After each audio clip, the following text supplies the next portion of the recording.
2022 সালের ফিফা বিশ্বকাপের আয়োজক দেশকে হারিয়ে চমক দেখালো বাংলাদেশ। সাম্প্রতিক বছরগুলোতে ফুটবলের যে বাজে সময় কেটেছে সেখান থেকে বেরিয়ে আসার দারুণ সুযোগ পেল জামাল ভুঁইয়ারা এশিয়ান গেমসের মতো আসরের দ্বিতীয় রাউন্ডে ওঠে।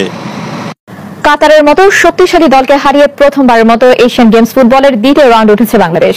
জাকার্তা থেকে জাহিদ চৌধুরীর পাঠানো রিপোর্ট, ক্যামেরায় ছিলেন শেখ জুবায়ের হোসেন। উজবেকিস্তানের কাছে থাইল্যান্ড শুরুতেই পিছিয়ে পড়ায় দ্বিতীয় রাউন্ডে যাওয়ার পথটা আরো বেশি সহজ হয়ে যায় বাংলাদেশের জন্য। অর্থাৎ জিতলেই প্রথমবারের মতো এশিয়ান গেমস ফুটবলের দ্বিতীয় রাউন্ডে বাংলাদেশ। সে লক্ষ্যে জাকার্তার প্যাট্রিয়ট স্টেডিয়ামে কিক অফ থেকেই যেন অন্য এক বাংলাদেশ। ম্যাচের বয়স 5 মিনিট হতে না হতেই এগিয়ে যেতে পারত, কিন্তু এমন সুযোগ তৈরি করেও বলটা পোস্টে রাখতে পারেননি আগের ম্যাচের গোলদাতা শফিল। তবে বাংলাদেশ এর চেয়েও বড় সুযোগ হাতছাড়া করে 20 মিনিটে গোলরক্ষককে একা পেয়েও গোল করতে পারেননি শফিল। আফসোস বাড়ে বাংলাদেশের ডাগআউটে।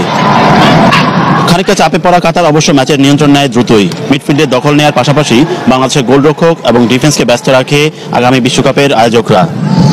এর মধ্যে গোলবার দু একবার বাঁচিয়ে দিলেও আলাদাভাবে প্রশংসা পেতে পারেন গোলরক্ষক রানা। তার দক্ষতাতেই গোল শূন্যভাবে শেষ হয় প্রথমার্ধ।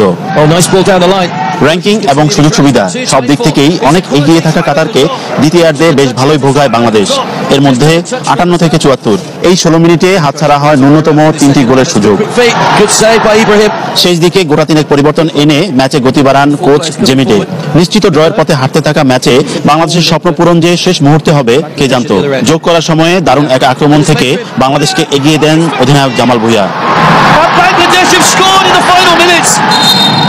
শেষ বাঁশি বাজার সঙ্গে সঙ্গে দেশের ফুটবলে নতুন ইতিহাস গড়ার আনন্দে মাতে বাংলাদেশ দল।